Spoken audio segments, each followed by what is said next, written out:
10 টাকা কেজি চালের মতো কার্ড দিয়ে ভোট কেনার চেষ্টা চলছে, বলছেন জামায়াত আমির।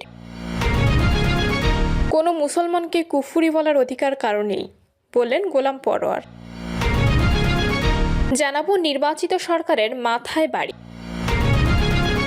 এবং সর্বশেষে জানাবো হ্যাঁ ভোটের পক্ষে গণজোয়ার দেখা যাচ্ছে, বললেন প্রেস সচিব। দর্শক শুনছিলেন সংবাদ শিরোনাম, এবার জানিয়ে দিব বিস্তারিত সংবাদ। তবে তার আগে অনুরোধ থাকবে ভিডিওটিতে একটি লাইক দিন এবং ভিডিও সম্পর্কে আপনাদের গুরুত্বপূর্ণ মতামত কমেন্ট করে জানিয়ে দিন। 10 টাকা কেজি চালের মতো কার্ড দিয়ে ভোট কেনার চেষ্টা চলছে, বললেন জামায়াত আমির। জামায়াত ইসলামীর আমির ডক্টর শফিকুর রহমান অভিযোগ করেছেন, নির্বাচনী প্রচারণায় জনগণের ভোটকে প্রভাবিত করতে 10 টাকা কেজি দরে চালের মতো বিভিন্ন কার্ডের লোভ দেখানো হচ্ছে। তিনি বলেন, আমরা মানুষকে কেনার চেষ্টা করি না, আমরা মানুষের জীবনের প্রতি সম্মান দেখাই। শফিকুর রহমান প্রবাসীদেরও ভোটাধিকারের প্রতি সচেতন থাকার আহ্বান জানিয়ে বলেন, যাকে ভালোবাসেন, যার পক্ষে ভোট দিতে চান, তাকেই নির্দ্বিধায় ভোট দিন। একটি ভোটও ভবিষ্যতের ব্যবধান নির্ধারণ করতে পারে।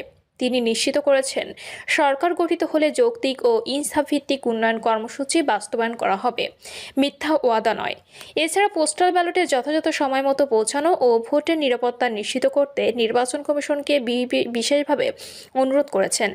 জামায়াতের আমির বলেন, আমরা এককভাবে নয়, দেশের সকল দেশপ্রেমিক ও ইসলামী দলগুলোকে নিয়ে ঐক্যবদ্ধভাবে বাংলাদেশ গড়তে যাচ্ছি। কোনো মুসলমানকে কুফরি বলার অধিকার কারো নেই, বললেন গোলাম পরোয়ার। সাম্প্রতিক রাজনৈতিক বক্তব্যের কঠোর সমালোচনা করে জামায়াত ইসলামী সেক্রেটারি জেনারেল এবং খুলনা 5 আসনে দাঁড়িপাল্লা প্রতীকের প্রার্থী মিয়া গোলাম পরোয়ার বলেছেন, একটি বড় রাজনৈতিক দলের নেতা জামায়াত ইসলামীকে কুফরি ও শিরকের সঙ্গে তুলনা করে যে দায়িত্বজ্ঞানহীন ও অজ্ঞতাপূর্ণ বক্তব্য দিয়েছেন, তা শুধু রাজনৈতিক শিষ্টাচার লঙ্ঘন নয়, বরং ইসলামের মৌলিক শিক্ষার সরাসরি অবমাননা। তিনি বলেন, আল্লাহ রাসূল সাল্লাল্লাহু আলাইহি ওয়াসাল্লাম, ফেরেশতা, পরকাল ও তাকদীরে বিশ্বাসী কোনো মুসলমানকে কুফরি বলার অধিকার কারো নেই। হাদিসে সুস্পষ্টভাবে বলা হয়েছে, যে ব্যক্তি অন্য মুসলিমকে কাফের বলে, সেই অপবাদ তার নিজের উপরই বর্তায়। ইসলাম সম্পর্কে ন্যূনতম জ্ঞান ও গবেষণা ছাড়াই এমন বক্তব্য একটি মুসলিম দেশের রাজনৈতিক নেতার জন্য চরম লজ্জাজনক। সেক্রেটারি জেনারেল বলেন, খুলনা 5 আসনের চাঁদাবাজ, কালো টাকার মালিক ও সন্ত্রাসীরা দলমত নির্বিশেষে রাষ্ট্র সমাজকে জিম্মি করে রেখেছে। এই অপশক্তির বিরুদ্ধে দাঁড়িয়ে দাঁড়িপাল্লায় ভোট দিয়েই জনগণকে তাদের প্রতিরোধ গড়ে তুলতে হবে। মানবিক সমাজ কায়েম করতে হলে সাহসী সিদ্ধান্ত নিতে হবে বলেও তিনি মন্তব্য করেন। নির্বাচিত সরকারের মাথায় বাড়ি। বাংলাদেশে এখন অন্যায়ের প্রতিবাদ বা দেশে নিয়ে কথা বলার এখতিয়ার শুধু কয়েকটি রাজনৈতিক দলের পরিচয়ধারীদের জন্য। সাধারণ মানুষ ভীত, সন্ত্রস্ত, চুপসে গেছে। তারা জানে, যার রাজনৈতিক পরিচয় নাই, তার দেশের নানা অনিয়ম, অন্যায় নিয়ে প্রতিবাদ তুলে ধরার উপায় নাই। যদি বক্তব্য কারো পছন্দ না হয়, তাহলে আওয়ামী দালাল বা দোসর ট্যাগ লেগে যেতে পারে। আর সেই ট্যাগের পরিণতি সম্পর্কেও মানুষ জানে। শুধু অপমান, লাঞ্ছনা, গলা ধাক্কা নয়, এমনকি কয়েকজন জনতার হাতে লাঠিপেটা হয়ে সাধের জীবনটা নিঃশেষ হয়ে যেতে পারে। তাতেও কেউ কেউ হয়তো ভয় পেত না, যদি ওই পিটিয়ে হত্যার কোনো বিচার পাওয়া যেত। তার কোনো সম্ভাবনাই নাই। তাই সাধারণ মানুষ নীরব হয়ে গেছে, দাঁতে দাঁত কামড়ে সহ্য করছে গ্যাসের অভাবে বাড়িতে বাড়িতে রান্না বন্ধ হয়ে যাওয়া, সহ্য করছে সবজির মৌসুমেও এক মুঠো শাক চড়া দামে কেনা, সহ্য করছে চারদিকে অস্বাভাবিক মৃত্যু, বহু পণ্য আমদানিতে মন্থর গতি, ব্যবসায়ী পণ্য আমদানির এলসি খুলতে না পারার বিড়ম্বনা। আরও অনেক সহ্য করার কথা বলে শেষ করা যাবে না। অবশ্য সহ্য না বলে ধৈর্য ধরছে বলে যায়। কেন এই ধৈর্য ধরা? দেশের রাজনৈতিক পরিচয়হীন মানুষটা আশা করছে 12ই ফেব্রুয়ারি নির্বাচনের মাধ্যমে একটি নির্বাচিত সরকার পাবে। কেমন নির্বাচন হবে সে সম্পর্কে মাথা ব্যথা থাকলেও তাদের সবচেয়ে বড় চিন্তা, নির্বাচন হবে তো, কারা বা কোন দল নির্বাচিত হবে তার চেয়ে বড় আলোচনার বিষয় নির্বাচন হবে তো। তারা চাচ্ছে একটি নির্বাচিত স্বাভাবিক সরকার আসুক, জেনেতনে একটি নির্বাচনের মধ্য দিয়ে আসলেও সেই সরকারকে স্বাগত জানাবে।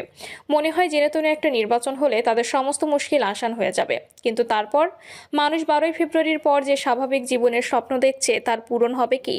পরবর্তী সরকার কি সহসাই সবকিছু স্বাভাবিক করে তুলতে পারবে? সচেতন মানুষ মাত্র জানেন, শুধু অর্থনৈতিক নয়, প্রশাসনিক ও সামাজিক বিরাট এক চ্যালেঞ্জ অপেক্ষা করছে আগামী সরকারের জন্য। মনে রাখতে হবে, ইউনূস সরকারের যাবতীয় অনিয়ম, বিশৃঙ্খলা, অর্থনৈতিক চাপ মানুষ সহ্য করলেও নির্বাচিত সরকারেরটা করবে না। কেন করবে না তার বহু কারণ। প্রথম কারণটি হলো সারা দেশে মানুষ ইউনূস সরকারকে আপৎকালীন সরকার বলে ধরে নিয়েছিল। কবে নির্বাচিত সরকার আসবে তা প্রথম কয়েক মাস বোঝা না গেলেও পরে দেশবাসী বুঝতে পারে যে নির্বাচন একটি আসছে, কিন্তু পরবর্তী সরকারের মেয়াদটি হবে ধরে নিলাম 4 বছরের। এই দীর্ঘ সময় মানুষ দম বন্ধ করে কিছু সহ্য করতে চাইবে না। দ্বিতীয়ত, তাদের পেছনে মদত যোগাবে সরকারের সব প্রতিপক্ষ। তখন কি দেশে শান্তি ফিরে আসার অবস্থা থাকবে? নির্বাচিত সরকারকে বলা হয় গণতান্ত্রিক সরকার। পরবর্তী নির্বাচিত সরকার ইচ্ছা করলেই ব্যবসায়ীদের আমদানি রপ্তানি বন্ধ করে রাখতে পারবে না। বাণিজ্য একজন মানুষের সাংবিধানিক অধিকার। সেই অধিকার নিয়ন্ত্রণ করতে গেলে এমনকি বিদেশি রপ্তানিকারকরাও সরকারকে নিপীড়নমূলক সরকার আখ্যা দিয়ে দিবে। আর যখনই আমদানি বাড়বে তখনই দেশ থেকে বৈদেশিক মুদ্রা বের হতে থাকবে। ফলে ডলার পাউন্ডের দাম আর নিয়ন্ত্রণে রাখা যাবে না। ব্যাংকের সুদ হার বেশি হওয়ার বিনিয়োগ নিরুৎসাহিত হবে। সরকারের কাছে উপায় কি সুদ হার কমানোর, তা অর্থনীতিবিদরা ভালো বলতে পারবেন।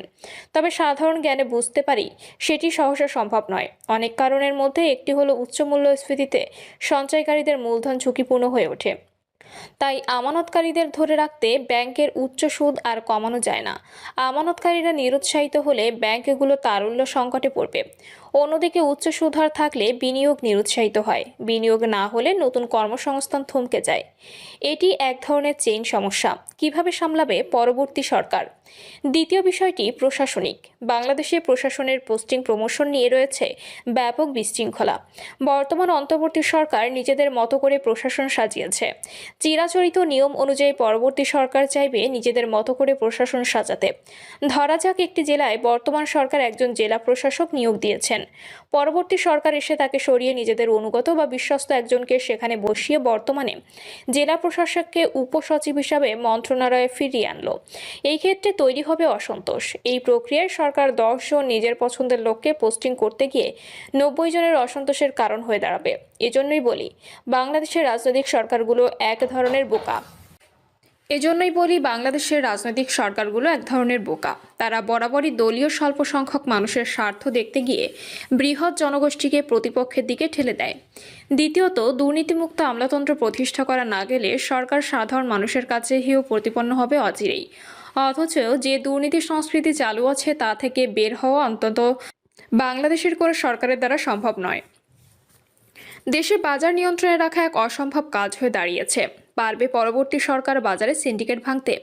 যারাই ক্ষমতায় আসুক তাদের জন্য এটা যে প্রায় অসম্ভব তা আমরা অনুমান করতে পারি। আইন শৃঙ্খলা পরিস্থিতি মোকাবিলায় সরকারের জন্য আরও একটি বড় চ্যালেঞ্জ হয়ে দাঁড়াবে নিশ্চিত। 2024-এর আন্দোলনের পর আইন শৃঙ্খলা রক্ষাকারী বাহিনী নিষ্ক্রিয় হয়ে গেছে। এমনকি নিজেদের গায়ে গুলি রিসিভ করেও তারা অপরাধী গায়ে গুলি ছুড়তে পারছে না। নতুন সরকার এসে কঠোর হতে পারবে না শেখ হাসিনা সরকারের পরিণতির কথা ভেবে। অথচ বাংলাদেশের মতো একটি অপরাধপ্রবণ দেশে আইন শৃঙ্খলা বাহিনীর ক্ষেত্র বিশেষ